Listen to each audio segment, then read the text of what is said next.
इस वीडियो में हम डिस्कस करेंगे कैथोड रे ऑसिलोस्कोप। तो कैथोड रे ऑसिलोस्कोप जो है वो 3 पार्ट में डिवाइड है। तो एक पार्ट है हमारा CRT, ये इसका ब्लॉक डायग्राम है कैथोड रे ऑसिलोस्कोप का। तो एक पार्ट है CRT कैथोड रे ट्यूब, है ना। और अगर पुराने टीवी होंगे किसी के पास तो उसमें हम जो पिक्चर ट्यूब बोलते हैं वही है, कैथोड रे ट्यूब ही है बेसिकली वो, ठीक है। और कैथोड रे ट्यूब हो गई, और फिर हमारा वर्टिकल एम्पलीफायर वाला सेक्शन है, ये वर्टिकल सेक्शन है सारा का सारा, है ना। तो वर्टिकल इसको डिफ्लेक्टिंग एम्पलीफायर भी बोल सकते हो, इस तरह का ये पूरा सेक्शन है। और नीचे वाला जो सेक्शन है ये हॉरिजॉन्टल एम्पलीफायर वाला सेक्शन है, ठीक है। तो 3 पार्ट में इसको डिवाइड करते हैं। तो सबसे पहले CRT को स्टार्ट करते हैं। तो CRT है क्या, कैथोड रे ट्यूब, और कैसे काम करती है, ठीक है। तो यहाँ पर इसमें कुछ मेन पार्ट दिए हुए हैं। इलेक्ट्रॉन गन दी हुई है, यहाँ पर वर्टिकल डिफ्लेक्टिंग प्लेट दी हुई हैं, ये हॉरिजॉन्टल डिफ्लेक्टिंग प्लेट दी हुई हैं। इनका क्या रोल है इसको आगे डिस्कस करेंगे, ठीक। उसके बाद यहाँ पर फॉस्फोरस स्क्रीन है, और यहाँ पर एक एक्वाडेक, है ना, एक्वाडेक वाली कोटिंग है। तो जो भी इलेक्ट्रॉन आते हैं वो बेसिकली ये यहाँ पर एक्वाडोक वाली जो कोटिंग है वो उनको कलेक्ट करती है। तो यहाँ पर उसको दिखाया नहीं है, ठीक है। तो उसको आप अगर उसको एग्ज़ाम में उसको प्लॉट करोगे तो एक्वाडोक कोटिंग को दिखाओगे, फिर उसमें और थोड़ा सा सर्किट है ना, ये थोड़ा सा 2-4 चीज़ और बढ़ानी पड़ेंगे। तो सिंपल रहने देते हैं, है ना, वो सारी सेकेंडरी चीज़ को छोड़ देते हैं। तो फॉस्फोरस वाली स्क्रीन है, तो ये ग्लास स्क्रीन है बेसिकली, और इनसाइड जो है ये फॉस्फोरस कोटेड है। तो इलेक्ट्रॉन बीम जब भी इसको हिट करती है तो जो है फ्लोरोसेंस, है ना, फ्लोरोसेंस जो मतलब ये है कि जब हिट करती है तो जो इलेक्ट्रॉन अगर हिट करता है फॉस्फोरस को तो वो लाइट एमिट करता है, क्योंकि एनर्जी एब्जॉर्ब करता है, और फिर इन टर्म्स ऑफ जो एनर्जी है उसको क्या करेगा, उसको फिर वो रिलीज़ करेगा। तो रिलीज़ करता है इन फॉर्म ऑफ लाइट। तो जो लाइट है यहाँ पर ग्रीनिश लाइट है। तो जितनी भी CRO देखोगे तो वो थोड़ी सी ग्रीनिश लाइट वाली हैं। तो बेसिकली जो लाइट का कलर है वो डिपेंड करता है वो किस वेवलेंथ का जो लाइट है ना, किस वेवलेंथ की हाँ वो एमिट कर रहा है, ठीक है ना। तो इस तरह का। तो उससे आगे चलते हैं, अब आते हैं CRT पे। तो ये CRT का है। अगर CRT एग्ज़ाम में आता है तो आप CRT के लिए इस तरह का डायग्राम बना लेंगे। तो इससे बेटर डायग्राम वैसे तो मुझे ये लगा हुआ है, ठीक है। तो इसमें आप अगर इसको डायग्राम को प्रॉपर्ली बना लेंगे तो इसको एक्सप्लेन भी इजीली कर लेंगे, है ना। तो पहले इस पे आ जाते हैं। तो यहाँ पर ये कैथोड है। तो कैथोड क्या है, एक सिलेंड्रिकल ऑब्जेक्ट है, पर होलो ऑब्जेक्ट है, उसके अंदर हीटर लगाया हुआ है ना, उसके इनसाइड में हीटर लगाया हुआ है। और जब ये हीटर ऑन होता है तो ये क्या करता है, इसको हीट करता है जो कैथोड लगा हुआ है। तो कैथोड क्या है, बेसिकली एक मेटेलिक ऑब्जेक्ट है ना, सिलेंड्रिकल शेप में। तो उससे क्या होते हैं, थर्मोआयनिक इफेक्ट है, तो उससे क्या होगा, उससे इलेक्ट्रॉन रिलीज होते हैं। तो जब इलेक्ट्रॉन रिलीज होते हैं तो उसको अब क्या करना है, तो इलेक्ट्रॉन तो चारों तरफ ही आएंगे, तो एक हम यहाँ पर ग्रिड लगा देते हैं, क्योंकि जब ये हीट होगा तो चारों तरफ से इलेक्ट्रॉन निकलेंगे, ठीक है। तो उसको क्या करते हैं, उसको हम पॉइंटेड बनाते हैं। तो पॉइंटेड बनाने के लिए ग्रिड लगा देते हैं। तो ग्रिड जो है यहाँ पर ये होल है, ठीक है। तो यहाँ से ही इलेक्ट्रॉन है बाहर आएंगे, और जब इलेक्ट्रॉन बाहर आते हैं तो ये क्या होते हैं, डाइवर्ज होना शुरू हो जाते हैं। तो डाइवर्ज होते हैं और स्पीड जो है उनकी स्लो है, क्योंकि जैसे कि यहाँ पर हमने इसको हीटर दिया हुआ है यहाँ पर, ठीक है। तो हीटर से वो जो भी हीट होने के बाद जो भी एनर्जी वो लेंगे, है ना, तो वो चारों तरफ भागते हैं, ठीक है। तो उसके बाद उनको क्या किया हमने, उसको एक फोकस फॉर्म में उसको हमने यहाँ पर सिर्फ यहाँ पर विंडो बनाई एक, और उससे इलेक्ट्रॉन बाहर निकले। तो इलेक्ट्रॉन जो बाहर निकलते हैं, एक तो इनकी स्पीड स्लो होती है, और दूसरा ये डाइवर्ज होने लगते हैं। तो स्पीड बढ़ाने के लिए और उनको कन्वर्ज करने के लिए बीम की शेप में, तो यहाँ पर ये A1 A2 A3 ये 3 एम्पलीफायर हैं, ठीक है। तो इनके एम्पलीफायर के नाम जो हैं वो हैं ये एक्सेलरेटिंग एनोड, एक है फोकसिंग एनोड। फोकसिंग एनोड का काम है उनको कन्वर्ज करना, फोकस करना एक बीम की फॉर्म में, ठीक है। और एक्सेलरेटिंग एनोड का काम है उनको स्पीड अप करना। तो ये यहाँ पर फिर उसको स्पीड अप करते हैं, ठीक है। तो इसकी जो है जो इलेक्ट्रॉन बीम है ना, उसकी स्पीड बढ़ाने का काम है। फिर आती हैं 2 प्लेट। तो अगर ये ये वर्टिकल डिफ्लेक्शन वाली है और ये हॉरिजॉन्टल डिफ्लेक्शन वाली है, एक्स प्लेट जो है एक्स एक्सिस में या वाई एक्सिस में मूव कराती है ना, ऐसा बोल सकते हैं। तो इनका रोल है कि इस इलेक्ट्रॉन बीम को पूरे इस स्क्रीन पे मूव कराना, ठीक है। तो कुछ अगर आपको कोई करेक्टर प्लॉट करना है, कुछ वैसे तो यहाँ करेक्टर प्लॉट नहीं करना है, बीम की शेप प्लॉट करनी है, मतलब जो सिग्नल है उसकी शेप प्लॉट करनी है। तो उसके अकॉर्डिंग ये क्या करता है, ये जब फॉस्फोरस स्क्रीन से जो लाइट बीम है वो हिट करती है, तो वहाँ से लाइट जो रिलीज होती है, ठीक है, तो लाइट एमिट होती है, ठीक। तो इस फ्लोरेसेंट स्क्रीन से जो लाइट एमिट होती है वो कुछ टाइम तक रहती है, तो उसको बोलते हैं परसिस्टेंसी, है ना, या उसको बोल सकते हैं फॉस्फोरेसेंस, ठीक। तो जितने टाइम तक वो रहती है, तो रहने का मतलब ये है कि उसकी परसिस्टेंसी के अकॉर्डिंग अगर हमारी वेवफॉर्म आ रही है ना, 50 हर्ट्ज़ की वेवफॉर्म है या उससे ज़्यादा की है, तो एक उसकी भी लिमिट है कि कितने टाइम तक वो ग्लो करेगा। तो अगर स्लो है वेवफॉर्म, तो ज़्यादा टाइम तक हमारा जो मटेरियल जो लगा रहे हैं फॉस्फोरस वाला, वो ज़्यादा टाइम तक ग्लो करना चाहिए, है ना। अगर हाई स्पीडिंग है, हाई फ्रिक्वेंसी वाली अगर आप सिग्नल आ रहा है, तो कम टाइम करना चाहिए, क्योंकि अगर ज़्यादा टाइम करेगा तो पुराना वो जो है वो भी दिखता रहेगा और नया वाला जो है वो भी, तो सब ओवरलैप हो जाएगा। तो इस तरह का परसिस्टेंसी वाला ये सब है। तो ठीक है, एक नॉर्मल वेव मान लेते हैं। और यहाँ पर क्या है, ये लाइट जो है वो ग्लो करती है, ठीक है, तो वो हमें दिखाई देती है और कुछ टाइम तक वो रहती है। इसको समझ लो बस। अब आगे आते हैं। तो अब आते हैं जो ये डिफ्लेक्टिंग प्लेट है। तो पहले हम ले लेते हैं जो हमारी वर्टिकल डिफ्लेक्टिंग प्लेट है। तो ये वर्टिकल डिफ्लेक्टिंग प्लेट है रेड कलर में, ठीक है। तो इस पर 0 वोल्ट अप्लाई किया हुआ है दोनों साइड में, और इलेक्ट्रॉन बीम है ना, एक्सेलरेटेड जो इलेक्ट्रॉन बीम है वो हमारी इधर आ रही है। तो उसमें कोई भी जो ये प्लेट है, तो कोई भी इफेक्ट नहीं आएगा, इलेक्ट्रॉन बीम बिल्कुल आपके मिडल वे में जाएगी, है ना, सीधी, स्ट्रेट फॉरवर्ड। और ये जो मैंने यहाँ पर सर्कुलर उसमें बनाया हुआ है, तो ये स्क्रीन बनाई हुई है, ठीक है। तो स्क्रीन के सामने तो इस तरह का ये यहाँ पर डॉट दिखाई देगा सेंटर में।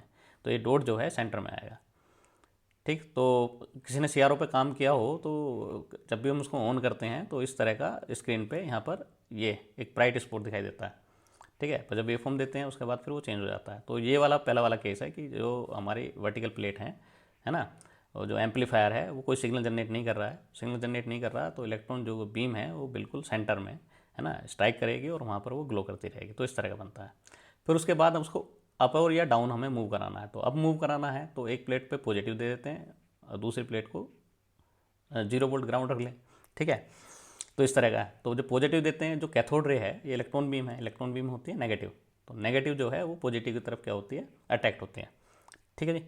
तो अब ये शिफ्ट हो जाएगी, तो ये वाली जो वेव फॉर्म है अब ये यहाँ से शिफ्ट होनी शुरू हो जाएगी ऊपर की तरफ। तो अब यहाँ पर स्पॉट आएगा, ठीक है। ऐसे ही अगर एक प्लेट को, वर्टिकल प्लेट को, अपर वाली वर्टिकल प्लेट को हम नेगेटिव दे रहे हैं, तो वो क्या करेगी, वो इसको पुश करेगी, ठीक है। तो पुश करेगी, और या इसको दूसरी अगर वर्ड में बोला जाए तो ये नेगेटिव है, और ये देखा जाए 0 वोल्ट वाला, उसके रेस्पेक्ट में ये क्या है, ये पॉजिटिव है। तो ये जो है इलेक्ट्रॉन बीम जो नेगेटिव है वो अट्रैक्ट होगी इस पॉजिटिव की तरफ, है ना, या ये पुश होगी। किसी वर्ड में आप यूज़ कर सकते हो, दोनों में से कुछ भी एक लेकर बोल सकते हो, ठीक है जी। उसके बाद तो ये शिफ्ट हो गई अब इधर की तरफ।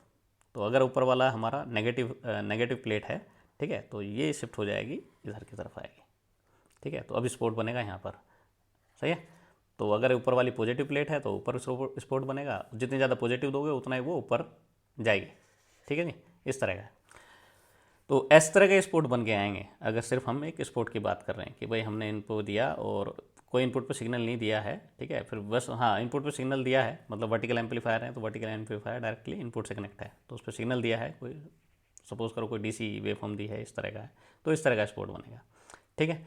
तो सेम वे में यहाँ पर भी, इधर भी ऐसा ही है। तो ये है हॉरिजेंटल प्लेट, है ना। तो अगर इनको हॉरिजेंटल प्लेट बना लें तो अभी जो इस तरह का अप एंड डाउन आया है, तो अगर हॉरिजेंटल प्लेट हो तो अगर आप इसको एक साइड में इसको मान लेते हैं कि ये x है, इधर वाली को मान लेता हूँ ये x1 है और उधर वाली को x2। तो नीचे वाली को अगर मैं x1 मान लूँ और इसको x2 मान लूँ, ठीक है। तो पहला केस तो कॉमन है, ठीक है।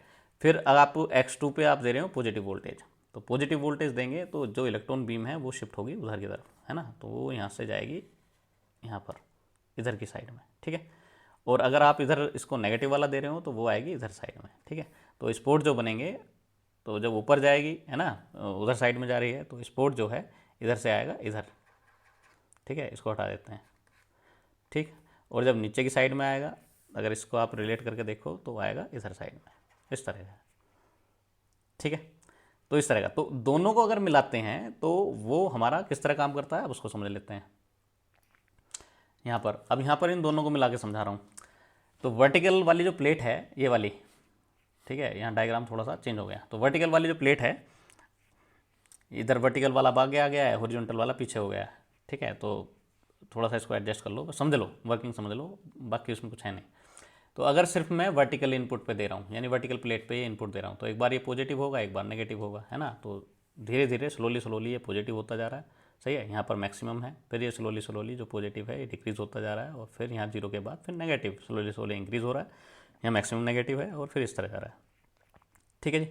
तो वाई वाली जो प्लेट है ऊपर वाली, तो इस पर एक बार पॉजिटिव आ रहा है, ठीक है। तो यहाँ से यहाँ तक है इस पर पॉजिटिव, तो जितना ज़्यादा पॉजिटिव जाएगा उतनी जो बीम है ऊपर की तरफ जाएगी, तो यहाँ से ये ऊपर की तरफ जा रही है।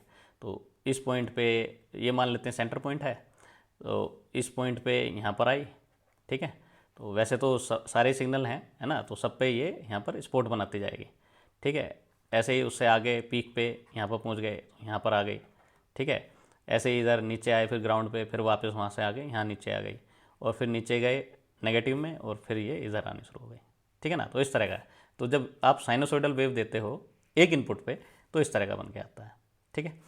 फिर ऐसे ही जब आप हॉरिजॉन्टल इनपुट पे अगर आप उसमें टाइम बेस्ड जनरेटर वगैरह कुछ इस तरह का है, तो इस तरह की वेवफॉर्म आती है बेसिकली। अब ये वेवफॉर्म कैसे बनती है इसको आगे डिस्कस करेंगे, ठीक है। तो ये जो वेवफॉर्म है इस तरह की वेवफॉर्म है, तो जब ये इधर वाली है ना इस साइड में है, तो ये आएगी इधर, जब नेगेटिव देंगे तो इधर आएगी। तो यहाँ पर ये देख लो एक्स और वाई, ये एक्स है, तो इसको x1 मान लेते हैं, इसको x2 मान लेते हैं, ठीक है। तो सपोज करो ये वाला हमारा है नेगेटिव पोर्शन, ठीक है। तो अभी यहाँ से यहाँ तक की बात कर रहा हूँ, तो ये वाली है नेगेटिव और वो वाली है उधर 0 मान लेते हैं उसको, ठीक है। तो नेगेटिव है यहाँ पर, तो नेगेटिव है तो वो शिफ्ट होगा इसके अकॉर्डिंग, नेगेटिव है तो उधर जाएगा, है ना। अगर इसको पॉजिटिव मानते हैं या इसको 0 मान लेते हैं और इसको पॉजिटिव मान लेते हैं, सॉरी इसको नेगेटिव, ये नेगेटिव से शुरू है तो इसको नेगेटिव मान लेते हैं, तो ये आएगी इधर की तरफ, ठीक है। तो इधर या उधर कैसे करना है वो आपको इन दोनों से तालमेल बनाना पड़ेगा, वो जो मैंने पहले वाला डिस्कस किया हुआ है। तो नेगेटिव में मान लेते हैं ये इधर है ना। तो अगर मैं इधर मान रहा हूँ तो नेगेटिव में इधर है, तो इसका मतलब इधर तब आएगी जब ये वाली इधर शिफ्ट हो, और इधर कब शिफ्ट होगी, है ना, जब इधर वाली पॉजिटिव हो और इधर वाली नेगेटिव हो, तो यानी ये वाला केस हो। तो ये वाला है, तो यहाँ से यहाँ तक जब ये यहाँ से शुरू होती है सिग्नल, तो बीम बनेगी यहाँ पर, और फिर धीरे धीरे क्या हो रहा है, नेगेटिव जो है डिक्रीज़ होता जा रहा है, तो नेगेटिव डिक्रीज़ होता जा रहा है, तो ये इधर की तरफ ग्लो करती जाएगी, और फिर यहाँ पर सेंटर ये 0 वाला है, तो यहाँ पर ये रुक जाएगी, ठीक है। ठीक है, उसके बाद फिर आगे इंक्रीज़ हो रहा है, तो फिर अब ये इधर की तरफ शिफ्ट हो गई और मैक्सिमम पीक पे यहाँ पर जाएगी, ठीक है। तो जब इस तरह की वेव आती है तो वो पूरी की पूरी इस तरह की शो होती है, ठीक है। ऐसे ही इसमें वर्टिकल वाले इनपुट पे इस तरह की शो होगी। पर जब इन दोनों को मिला देते हैं तो ये वाली जो वेव फॉर्म है ये वाली काम करती है उसको हॉरिजेंटल, है ना, हॉरिजेंटल डिफ्लेक्ट करने का, पर ये वाली जो है ये करती है आपका वर्टिकल डिफ्लेक्शन का। तो इन दोनों को अगर आप मर्ज करके देखो दोनों पॉइंट को कि भाई ये वाला पॉइंट है यहाँ पर, तो ये इधर आएगी, ठीक है, और ये वाला पॉइंट है 0, तो पहले बीम यहाँ पर थी फिर आगे बढ़े, है ना, तो ये जो थोड़ा सा नेगेटिव कम हो गया तो ये थोड़ी सी इधर शिफ्ट होगी, ठीक, और ये थोड़ा सा इधर पॉजिटिव इंक्रीज़ हुआ तो ये शिफ्ट होगी इस पॉइंट पे। सपोज करो यहाँ पर ये पॉइंट बन रहा है और ऊपर बन रहा है जो वर्टिकल वाला है वो बन रहा है यहाँ पर, ठीक है। ऐसे ही फिर आगे फिर और आगे इस तरह का चलता रहेगा, ठीक है। फिर उसके बाद ग्राउंड ये थोड़ा नीचे आना शुरू हो जाएगा, फिर ऐसे फिर ऐसे फिर ऐसे फिर ऐसे और फिर ऐसे फिर ऐसे, तो यहाँ पर ये इस तरह की वेव फॉर्म बन जाएगी, ठीक है। तो ये इन दोनों को मिला के वेव फॉर्म बनती है इस तरह की। तो जब दोनों को एक साथ दिया जाता है तो दोनों इस तरह ये मर्ज होकर इस तरह की वेव फॉर्म बनाते हैं। तो जो वर्टिकल इनपुट पे जो दोगे वही वेव फॉर्म जो है हमारी आउटपुट पे आ जाती है, ठीक है। तो इस तरह का है, तो इसको भी यहीं रोकते हैं। ये तो होगी CRT की वर्किंग, ठीक। अब आगे हम नेक्स्ट लेक्चर में CRO की हम वर्किंग को डिस्कस करेंगे, ठीक है जी। चलिए इसको यहीं रोकते हैं। इसमें अगर कुछ डाउट है तो प्लीज़ उसको कमेंट में डाल लें, अदरवाइज चैनल लाइक करें, सब्सक्राइब करें मेरा चैनल। चलिए इसको यहीं रोकते हैं। Thank you.